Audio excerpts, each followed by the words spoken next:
So let's dive into the cool flow or framework that I've been following. So first and foremost, we've got what's called a pattern interrupt, which you may or may not have heard of. And that is basically something that when this prospect that you're calling is first answering their call, we want to throw them off a bit. We want to grab their attention and essentially make them not hang up on us. So we usually use something that's disarmingly honest and kind of throws the prospect back a bit because they're like, why is a sales rep being so upfront and so transparent? So my opener is, I did not coin this. I've heard folks like Benjamin Dennehy and many other sales folk use this as a pattern interrupt. So it's, hey, Steve, or hey, Sally, I'll be very upfront. It is a sales call, so I'm not sure if that makes you want to slam the phone or throw your phone out the window, or perhaps let me have 30 seconds and then decide. I'll be very upfront. It is a sales call. Not sure if that makes you want to slam the phone in despair or let me have 30 seconds and decide. So essentially we're saying, this is a sales call. We are calling you out of the blue. Can I have 30 seconds, or do you want to slam the phone or chuck your phone out the window? Quite often you'll get a laugh. Very occasionally people will give a hard no.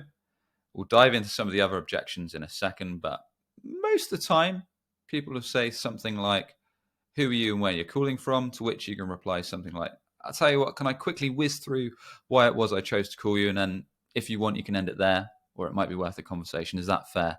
Most of the time they'll say yes. It's all good. I've run kind of inside sales teams, so I know how it works. Go for it. Appreciate that. So in short, another pattern interrupt you can try is, hey, Steve, or hey, Melissa, I know I'm an interruption. Can I grab 27 seconds to share why it was I chose to call you? And again, you're using that pattern interrupt. You're throwing them back by being disarmingly honest that it's a sales call. You're interrupting them and then giving them the option to let you have a bit of an opener. Once you get granted that opener, I recommend sharing the top 2 or top 3 problems your offer fixes. So I call upon quite a few CMOs, and usually they tell me they've got a good offer, but they sometimes get a tad frustrated, as when idle clients are searching for your services on Google, quite often competitors will show up above you, stealing traffic or opportunities to the website. Or maybe you invest a bit already into SEO or paid ads, but perhaps it feels like the website's failing to convert a steady flow of those visitors into qualified leads or demos for the sales team. Or maybe that's not it. Maybe you've got an agency doing some of this already, but it somewhat feels like they're failing to deliver on the big promises that they said on day one. But I get the feeling you're going to tell me none of that's ever an issue in your world. That'd be nice.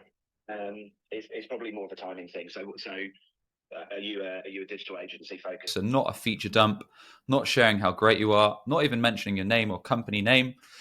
So in our case at Breaking B2B, I'd say, well, typically I'm calling VPs of marketing, CMOs, marketing leaders, and they tell me that usually they've got a great offer, but they're a little frustrated that every time someone searches for what you do on Google, they see one of your competitors above you stealing traffic or opportunities to your website.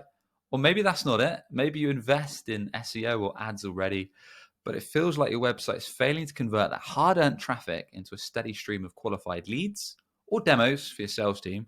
Or perhaps that's not it. Perhaps you've got an agency you partner with, but are slightly concerned that they are not delivering right now. But I get the feeling, moving on to point 3, I get the feeling that none of these are actually applicable to your world.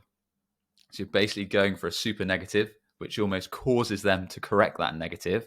Or you could say something like, but I get the feeling that everything's perfect and none of this is even slightly relevant for you. So you're basically prompting them to correct you, because as humans, we like to, if someone says something weird and we think, no, they're wrong, we want to correct them. So you're actually going for no. You're trying to get a response by going super negative. And quite often, straight away, they'll correct you. And they might say, well, no, it's not perfect. Or they might say, yes, it's super perfect. To which, in my case, I might respond, which is relevant to my offer. You'd have to tweak this for your offer. So in my case of offering kind of to fix SEO issues or website issues, I might say, well, is your website generating kind of steady flow of leads? And I'm guessing you're going to tell me that kind of sales team are fully booked and speaking to qualified prospects. And if they keep going across the yes track and they'll have none of it, then it just might be worth moving on to the next dial. But if they are receptive and they say, nothing's quite perfect, to which you would then question and say, well, of those 3 things, of those 3 problems, or in your case, you might list 2 juicy problems, which one would you say is an issue, and then just recap them. So in my case, I'd recap the 3 issues, like, is it competitors constantly above you in organic search on Google? Is it website not converting traffic? Or is it maybe a current agency not delivering? Get them to pinpoint one problem, to which they may dive into one, or they may beat around the bush, so you try and get some more clarity.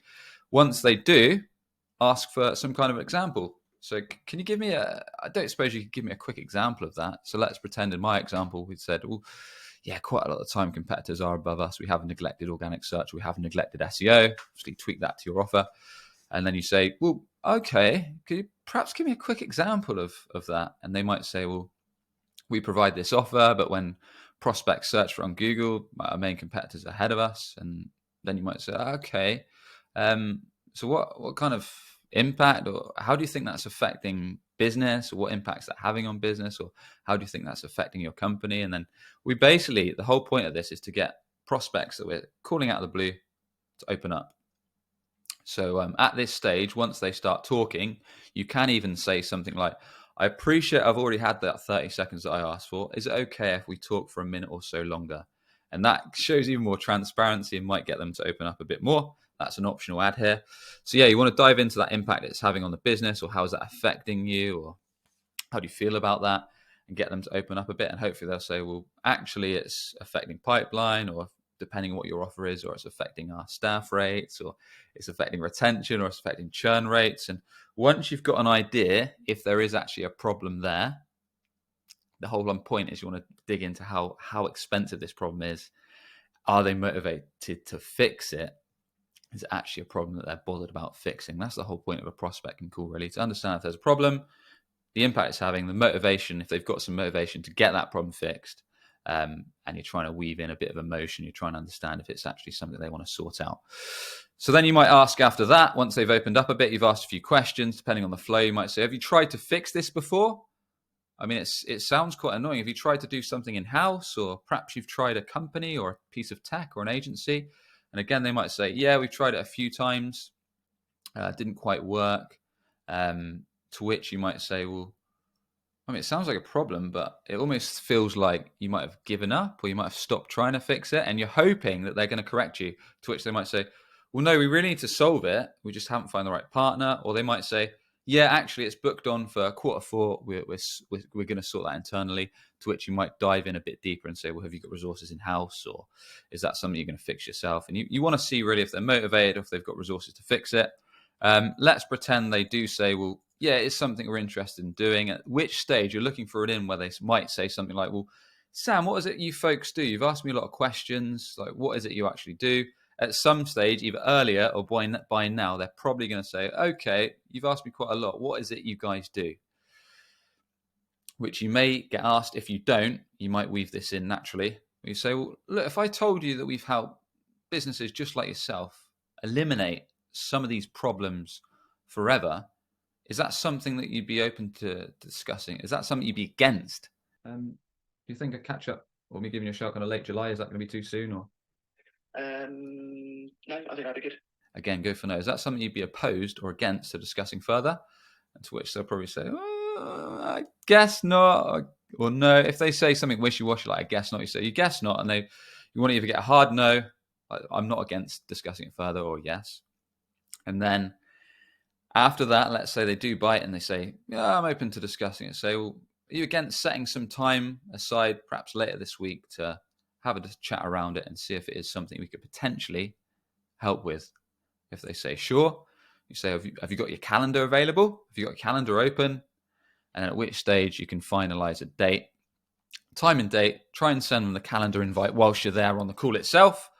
And then what you want to do to make sure they actually show up to this meeting that you've worked so hard to set, you want to share an agenda briefly on the call. So on this call, if it's okay with you, what we'll do is I'll take a little bit of time to kind of learn a bit more about your world, any problems you're having and such. But if you don't mind, if at any stage on that call you don't feel that we're a good fit to help you, are you happy to tell us no? This is what's called an upfront contract, to which they should say yes, we're happy to tell you if it's a no. And likewise, if I feel that I don't feel like our company is best suited to help you, do you mind if we say, no, I don't feel you're the best fit for our company? I'll even try and recommend you to one of my peers if I know someone that's a better match, to which they'll probably say absolutely fine. Cool, I'm shooting across the calendar invite. Look forward to speaking then. One bonus is you can say, is there anyone else on your team that you feel would be annoyed if we didn't include them in the decision, or not in the decision, rather in the appointment, to which you're trying to get all the execs on their team involved in the call, so you don't have to do back and forth. So try and get that nailed.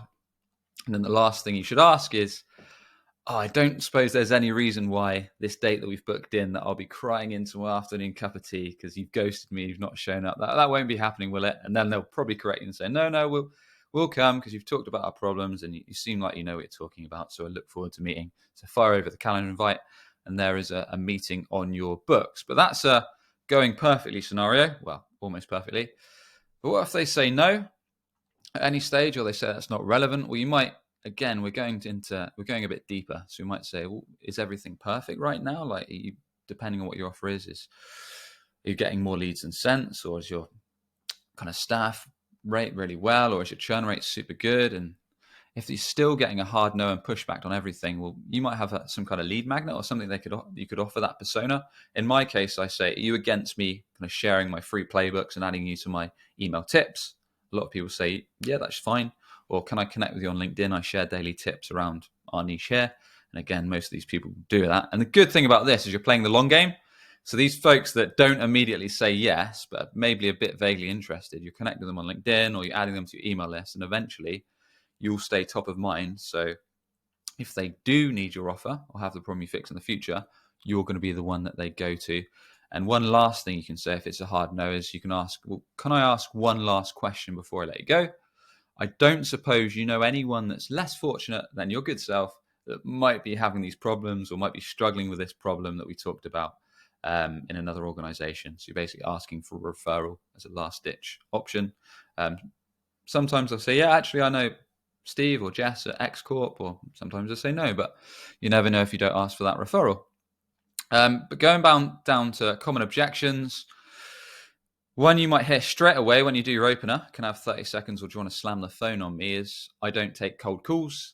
To which I heard this one, I can't remember who it was from, but I'm guessing you hate receiving sales calls as much as I hate making them, or I'm guessing you hate receiving cold calls as much as I hate making them. Sometimes that gives me a laugh, that gives the prospect a laugh, and they'll say, go on then, have a few seconds, to which you can dive in.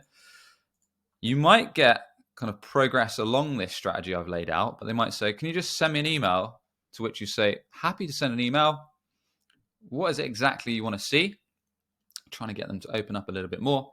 To which they might say, well, can you share about kind of this problem you fix? And you say, what exactly is it about that problem that's kind of that you want to discuss further? You're trying to get them to open up and kind of, you're still happy to send content, but you want to have a bit more discussion and see if it's worth actually setting an appointment, and perhaps they might eventually kind of open up and talk about the problem. You can understand the impact and see if you can actually do some business and set an appointment later on the line.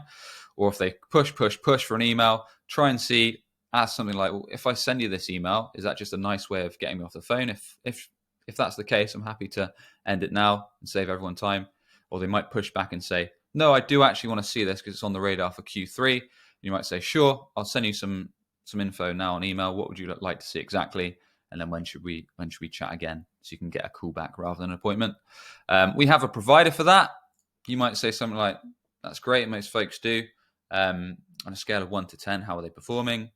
They might say 7 out of 10. You might say, what's preventing them from being a 10? And again, you're trying to get an opening to see if it's worth a conversation, perhaps picking up at a later date, if not now. Timing is off, similar kind of thing. So perhaps when it's due for renewal, is there any reason why you might look to review this in the next 6 months, or what would have to change for you in order to kind of assess this and see if there is some kind of opening? Or perhaps it's not me. That's not me that looks after this side of the business. Okay. Would you be against sharing who actually is responsible? And I can perhaps drop them a message on LinkedIn. So that is a rundown of the flow that I've been using, some common objections and other options to stay top of mind if it's a no for now.